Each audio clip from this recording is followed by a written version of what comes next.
and I lift the container to my mouth, and I take the smallest sip, and I go, I made the smoothie in the poison carpet cleaner container. Hey, everyone. Hello. I'm Kira. I'm Max. And this is In Case It Helps, the podcast where we go wee all the way home. I love that. That's great. That's lovely. Thank you. Remix. Just kidding. It's the podcast where we have a little chat, share a little fact, or a lot of fact, and dole out some advice to your questions in case it helps.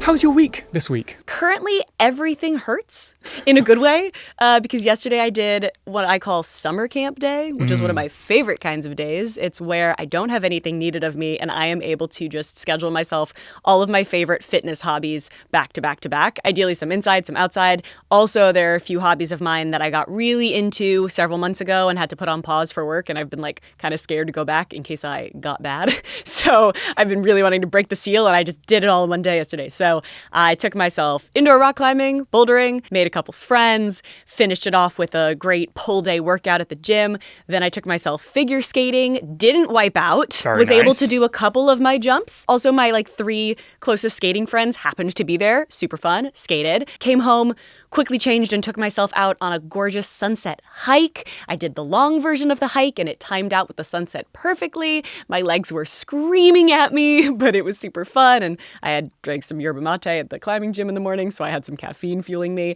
Came home, changed, had a snack, took myself to the gym, went on the elliptical, watched the most recent podcast episode that I had to watch to give edit notes, and then did a little stretch and then did another elliptical session watching my favorite trashy reality show to end the day, which is one of my favorite things to do on the elliptical. And it was a perfect day and I was exhausted by the end of it in the best way. And today I feel like I got hit by a truck. You earned the truck. It. You worked for that but truck. My forearms, all the muscles used for climbing are so dead that I keep dropping things and I keep bonking myself and getting more and more bruises. It's great. It feels good to be sore. It feels good to have moved all day. It's really fun.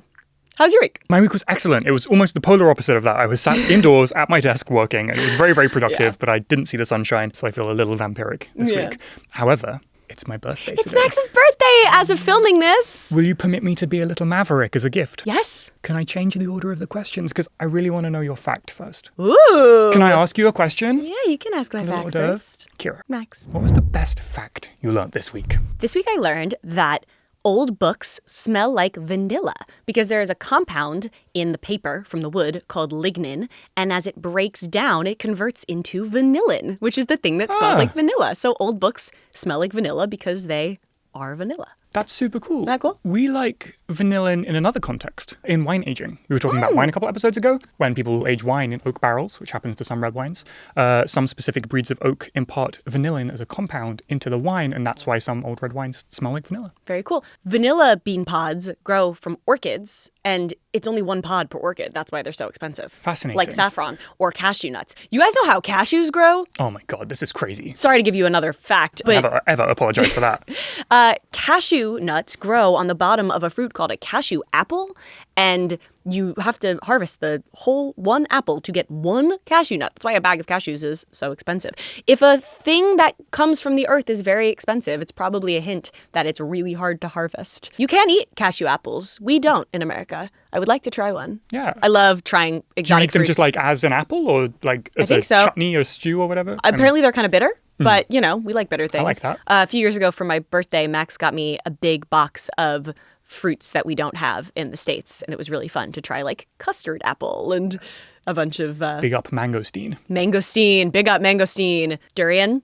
It's as weird as people say, but I'm really glad I got to try it. Is it Singapore where it's illegal to carry durian in the metro I think system? it's in public transportation. You're not allowed to eat durian, which is very considerate for people's noses. I also think that chewing gum is illegal in Singapore. I've also heard that chewing gum is illegal. I think it's because the streets... It's a cleanliness they want to keep policy, the I streets think. clean, yeah. Fascinating. What's your fact of the week? Wyoming has 2 escalators. Huh? There's 2 of them. Meaning one going up and one going down? One going up and one going down, but get this. That's one they're not escalator next in to my each head. other. Huh. They're in 2 different banks in the city of Casper, and that's it. The rest of the state has no other escalators. Do they have elevators? Because that's an accessibility nightmare. The highest building in Wyoming is 12 stories, so I assume they have a lift for that. Huh. So that's my fact. I looked up about the origin of Escalators 2. Yeah. And they're originally called inclined elevators. Huh. And when the first one was installed in the 1890s, they advertised it as saying it will spare women the fatigue of ascent, I think was the phrase. Wyoming clearly not worried about sparing women the fatigue of ascent. Oh, sorry. A new link has formed in my brain between that fact and another Wyoming women fact. Uh-huh. I think Wyoming, if I'm remembering this correctly, was the first state to give women the right to vote. Ah! In like the 1860s, like way before everyone else. Classic Wyoming dub. Common Wyoming W. Very nice. W. Wyoming. Second question. What's the best thing you watched this week? Okay, so I will first set the scene. I was on the elliptical, and I was on TikTok.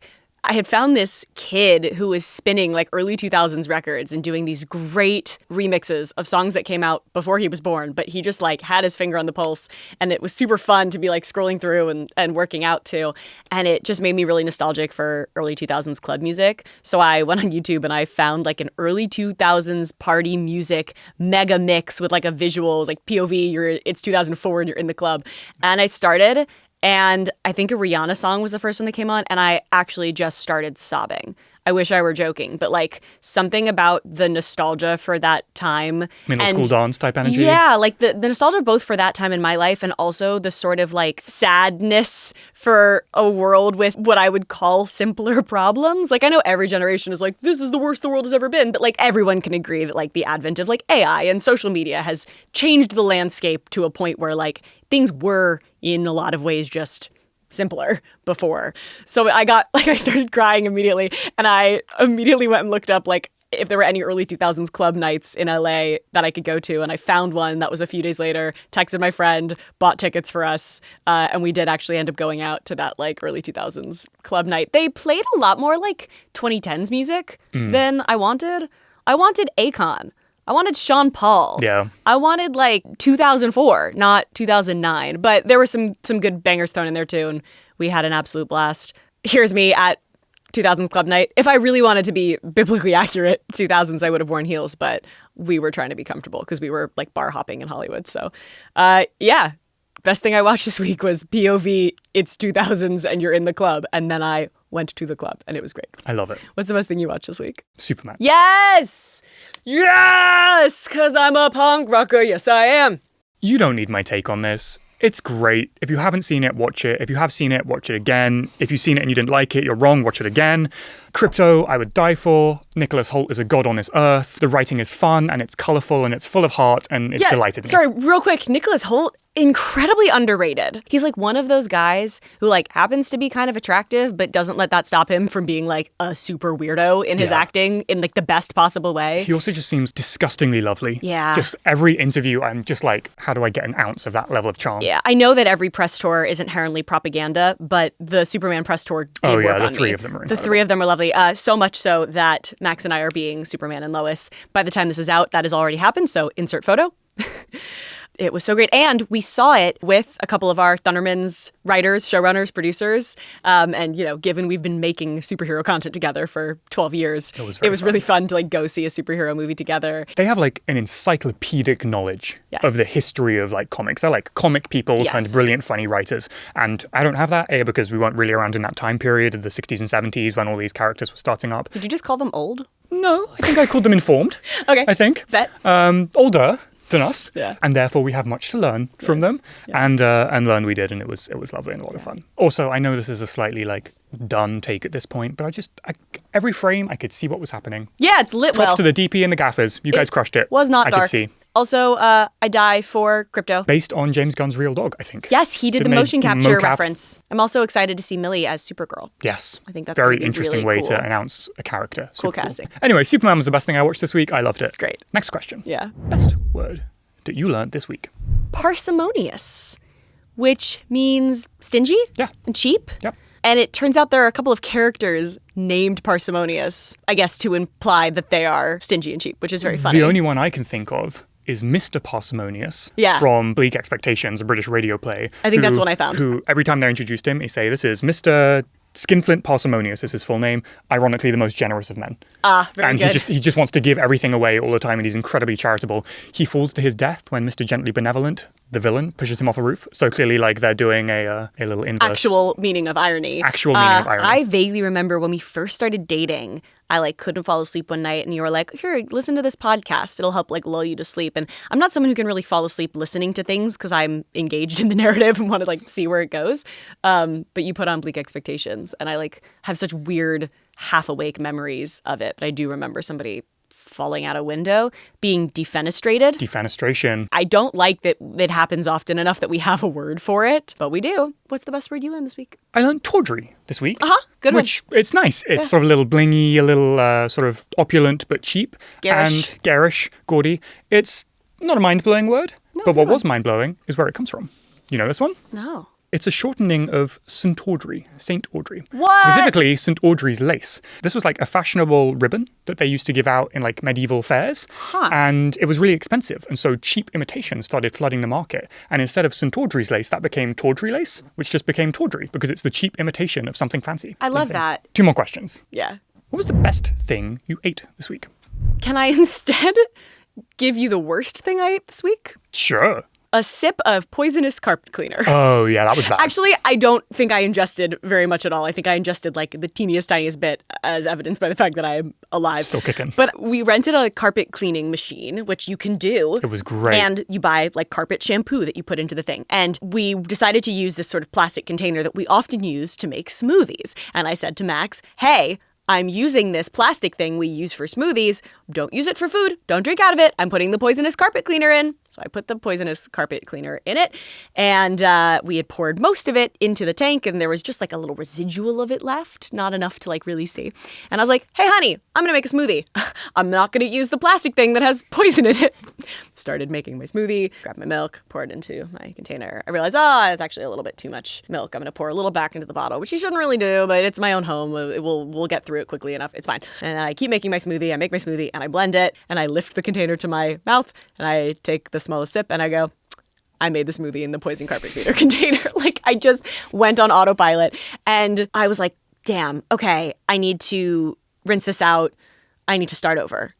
But then I realized that I've used most of the ingredients left that I had. So I'm like, I have barely any berries left. Okay, I'll make it without this. I have barely any of this left. And I start making my new smoothie. I grab the milk from the fridge and I go, I poured the extra milk tainted with the cleaner back into the bottle. So now the whole milk container is tainted. Oh, nightmare. So I had to go to the store, get more milk, get more ingredients for my smoothie, come back and remake my smoothie without poison. Have you considered this as your superhero origin story? It might be where I get my real life Bleach powers. girl. Yeah, I don't. Inoculated now. I really don't think I ingested much. But I will say is that I used the immersion blender and I licked the immersion blender and I was like, that's a little bitter. Maybe the bananas that I used weren't that ripe. And then when I actually lifted the container, I think I mostly got the smell of the carpet shampoo. Shout out bodies for being so good at recognizing poison. Yeah. Crazy how finely attuned our senses are. While we're talking about it, most plants that are poisonous as a defense mechanism from getting eaten. It's a survival tactic. And the way that, evolution works is that if a plant or an animal or whatever has something that makes them more likely to live longer and reproduce more of that genetic material gets shared, and then more plants have more and more of that trait that allowed them to survive longer. So the plants that had the thing that made them less likely to get eaten allowed them to reproduce more, and then they were able to get more and more poisonous. Some plants have things that they developed as defense mechanisms to not get eaten that are actually the reason we eat them, like garlic. Right. And onion. It was trying to be pungent and off-putting and became amazing and incredible. It was trying to be gross, and instead we were like, yum, yum, yum, Italian food. Caffeine is one of these. Yes. It's poisonous enough that like bugs and stuff don't eat them, but we're big enough that the poison is good. The poison is drugs. So we like a little bit of poison. What's the best thing you ate this week? Last night, in preparation of hosting some friends for a birthday dinner, we made a carrot cake because it's my favorite cake and the only cake that matters in this world. And I haven't tasted the cake because I want it to be full and round, but I did dip a little finger into the cake batter and it was so good. It was so warmly spiced. You did a brilliant job. We were making it together. Thank you. Domestic life is beautiful. I'm counting down till the moment that we get to eat that tomorrow night. Cream cheese frosting. It's going to be real good. Final question. $1 million idea of the week. Siri, but it works.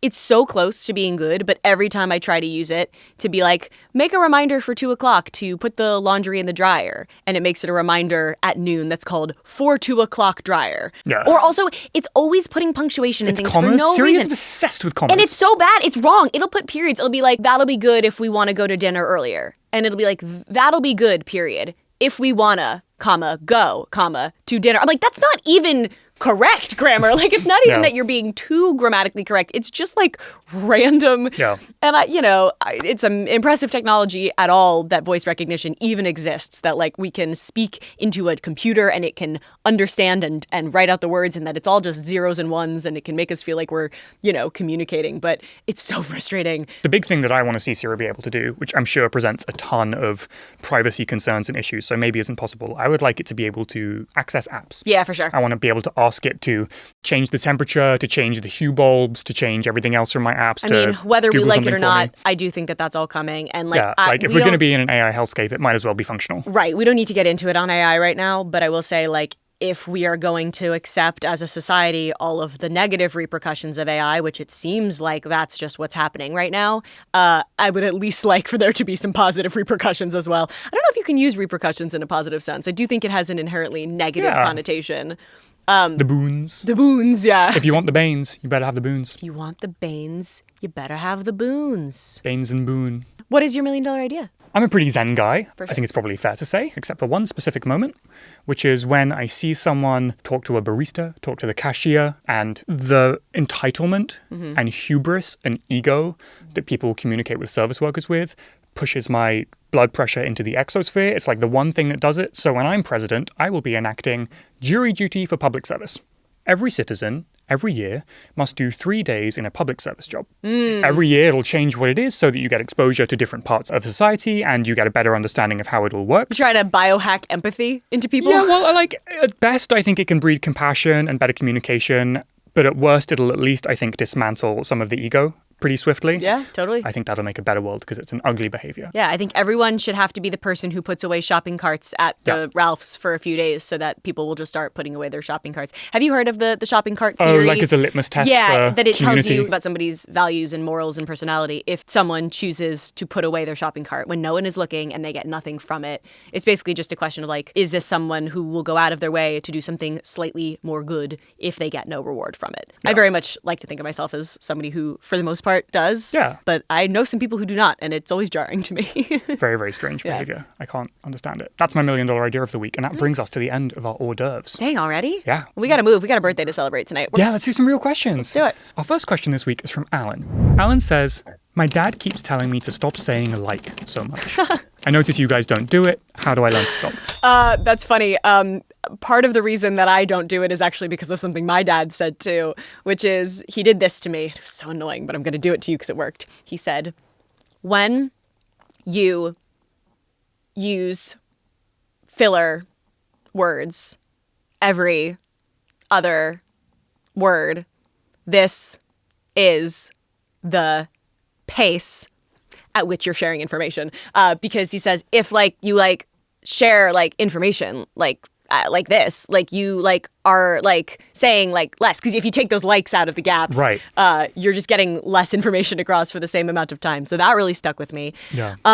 The other thing I will say, this is a little bit generational, and I actually think that there are some places that we use that it is important to use I'm a big proponent of she was because that does mean something different than she said. Yes. She was tells you I'm about to give you a sense of what they said rather than giving you a verbatim quote. I'm paraphrasing. I don't think you should be he said, and then she posited. I think that's annoying. But the other thing is just practice slowing down and being okay with there being a moment of silence while you're searching for a word.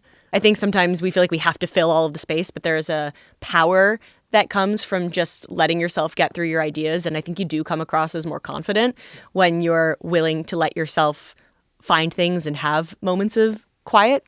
In terms of actually improving here, I'm very much going to reheat the nachos of Vinh Giang, but Reheating Vinh Giang's nachos. He's a brilliant communicator and a teacher of communicating more effectively and specifically removing filler words, things like that.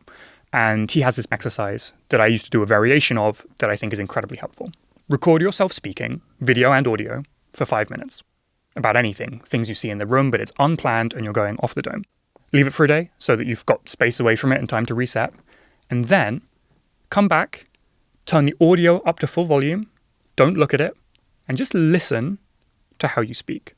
Pay attention to your pitch, to your cadence, to the density of ideas. Pay attention to the filler words. and then leave it. Come back the next day, do the same, but turn the audio fully off and watch the video of it. Pay attention to the filling gestures, because filler words aren't the only things we do. We scratch, we touch our lips, we touch our face, we, twiddle our thumbs, all kinds of different things. These can also dilute your authority in a position. And not all communication is about authority, but it's a good tool to have to know how to communicate very crisply and clearly when you need to. And then on the third day, you're going to write a transcript, word for word. Everything that you say, put it down on paper, every every R, and highlight them. And then once you've done that, you've completely dissected the way that you naturally speak. You can then spend a couple of days focusing on removing just one aspect of that. Maybe it's the pace of your communication. Maybe it's being more melodious. Maybe it's cutting out just like, and you'll do and R the next time. Repeat this every week for a couple of weeks and you'll be good to go. It's great. You know what the modern version of that is? Caption a TikTok you make and to see how many likes Yes. are in it. Yeah, absolutely. As you're editing your likes and ums, you'll go, ooh, that's more than I thought. Alan, I hope that helps. I think this is a great thing to endeavor to do, and I wish you well. I don't know, I think you got it. Question 2 today is from Ursula. Ursula writes, I'm currently doing my IGCSEs. These are big exams that we do in the UK between kind of 16-ish years old. And she says, I study the majority of the week, but during the times I'm supposed to relax, I feel guilty that I'm not revising. What should I do? Yeah. The first thing I'll say is you cannot be a progress machine without rest because productivity requires rest to actually absorb and integrate the work that you've done. When you do a workout, your muscles are not getting stronger while you're using them and tearing them down. Your muscles get stronger in the 24 to 48 hours afterward when they're being rebuilt, right? And I think that analogy can kind of apply to the way our brains work. What you don't want to do is have time where you're not studying and you're neither getting the rest and relaxation out of the rest and relaxation nor making progress. So if you are in one of those modes where you're like, I'm not studying, but I feel like I should be, you need to either just commit and study, or you need to find a way to click off and actually get true rest or fun or enjoyment, whatever that might look like for you. This touches on something that I think about a lot, which is our kind of collective overemphasis on the optics of productivity rather than the actual amount of productivity that's happening. And it makes sense, right? Because emotionally, if you're at the textbook, if you're studying, if you're revising your notes, it's safe and you don't have to confront the fear that you're not doing enough because it's tactile and it's in front of you. However, it kind of completely undermines the point of the whole thing, right? If the end goal is learning, then as you say, rest is not learning, it's the second half of learning. Mm-hmm. And you can't do it without the whole thing. Right, you need the trust that you are still making progress towards your goal. Right, and luckily it's not just trust, it's science. Right. The spacing effect, the consolidative effect of sleep. Mm-hmm. Getting ideas into your long-term memory starts when you stop looking at them. And so to get them into your long-term memory, you have to stop looking at some point. And I think that really all it requires is just an allegiance to the results rather than the journey to get the results. And if you can kind of hopefully use that strict allegiance to actually make sure that you're learning, I think you can kind of numb the guilt and really sink into the rest, because the rest is where the good stuff happens. It might be helpful also to put some scheduling structure in place for yourself, because we also, because our work is freelance, there's kind of always more work to be done. Right. And so it can become very hard to ever actually enjoy restful time. But if you just keep pushing, you will burn out. So something that we do is, depending on what our life looks like and our sleep schedule is, we pick either 6:30 or 8:30 or 10:30 to just be for this week, that is when work stops. Unless I'm having the best time ever and it's going really well, we're flexible with our own rules. But it's nice to have a baseline to be flexible from, at least. And that way, when that time hits and you've worked really hard all day, you go, great, this is now the time that I go home and rest, and I'm not going to feel guilty about that because I know tomorrow from 8 to 6:30 or 10 to 8:30, whatever, I will be working. What does she mean by revising? Revising is looking over notes. Studying, reviewing. Yeah, in is it my a British mind, word? Well, in my mind, revising means editing. Revising would be adjusting the paper that I wrote. If I'm just studying, it would be called review. In the UK, it's revising, is studying. I'd never noticed that one before. Best of luck. Yeah, I have a lot of sympathy. The IGCSEs are no joke. It sounds like you're very self-aware and you're working hard and you got this. But yeah, just invest in yourself so that you don't burn out. And just keep pushing. You're almost there. Almost there. And then it's done. And then it's just AS. And then it's just A-levels. And then it's just undergrad. And then it's just life. And then it's just the rest of it. It's always something, huh? Yeah, always something. Should we move on to question 3? We should move on to question 3. Question 3 today is from Jessica. Jessica writes, I have a bunch of clothes, but I don't feel like they reflect me. How can I find my personal style? Open brackets. I don't have a lot of money. Close brackets. Interesting. I feel like a good place to start is just try a lot of stuff out, because you sometimes won't know how something feels until you're in it. And I would say, before you even buy new pieces, find images just like, put together a Pinterest board of styles that interest you, that you think might feel like you, and then see if you can kind of put together proxy versions with what you already have in your wardrobe. Ideally, you're not trying to copy super trendy things where you need the exact piece, because I think once you start relying on specific trending pieces of clothing, you're sort of not doing personal style anymore. And there is a place for that. Like, I'm sure it was really fun for everyone to get this strawberry Selkie dress in 2020 or whatever. Yeah. And like, it's fun when people all get to share a moment together. Not great from a fast fashion, environmental impact, exploitative business model perspective. But there is like a place, I guess, for trend-based fashion. But I think that broadly, if you're trying to develop your personal style, you should be looking outside of specific trending pieces and going for sort of what are the styles. You could also decide, how do I want to feel, and what do I want to say, right? Do you want to represent that you're put together and polished? Do you want to represent that you don't care to fit in and that you are happy being counterculture? Do you want to be youthful and not look like you're trying too hard? Do you want to look sporty? But also, as you're trying out these different styles, it's really important to tell yourself constantly not to conflate unfamiliarity with inauthenticity. When you try on a different color for the first time, a different style of clothes, it's going to feel weird and you're going to say, this isn't me. And you're going to put it back on the rack. And until you can sit through the discomfort of doing it enough times, it's always never going to feel like you and you're never going to have a personal style. So you just have to kind of sit in that discomfort for a minute and just remember that no one who has done anything was spawned that way. They all made the first step of pretending to be it, and then they become it. When we met, you didn't wear any jewelry. Yep. And I remember you first getting your first few pieces of jewelry and being like, oh, it feels so weird. It feels so weird. And to have a ring or a watch or a bracelet. And now I never don't have a necklace on. When he doesn't have his necklace, his wedding ring, his fashion feels like ring, I didn't his get watch, ready in the morning. I'm like, oh, you're not wearing your stuff. Absolutely. Me too. I never used to wear jewelry, and now I'm like, I've been adding. I've recently become a person who wears a watch, and at first I was like, this feels like a costume. I feel like I'm someone who's wearing a watch, and now I'm just like, yeah, it's my watch.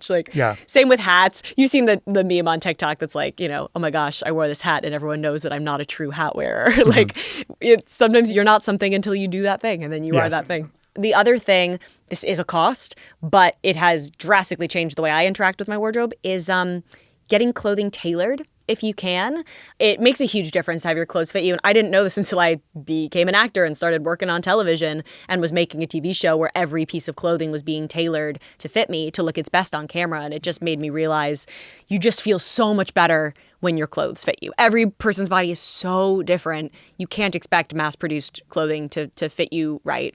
And it just makes such a massive difference. And also, we're big proponents of, if the bag breaks, don't just buy another bag. Go get it fixed. It's so easy now to just, especially with fast fashion, with Amazon, you can literally just go online and get a replacement of most things very, very cheap and very, very quick. But put time into mending things instead.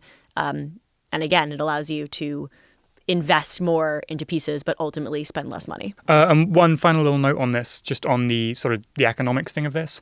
It can be really, really tricky because marketing is a very powerful tool. But one way to make your money go a little bit further is to try as much as you can to avoid the marketing of free shipping if you spend an extra $20 and you're like, okay, I will get that second shirt. I fall for that all the time. It's really potent. It's super potent, but it is not in your best economic interest if you're really on a budget.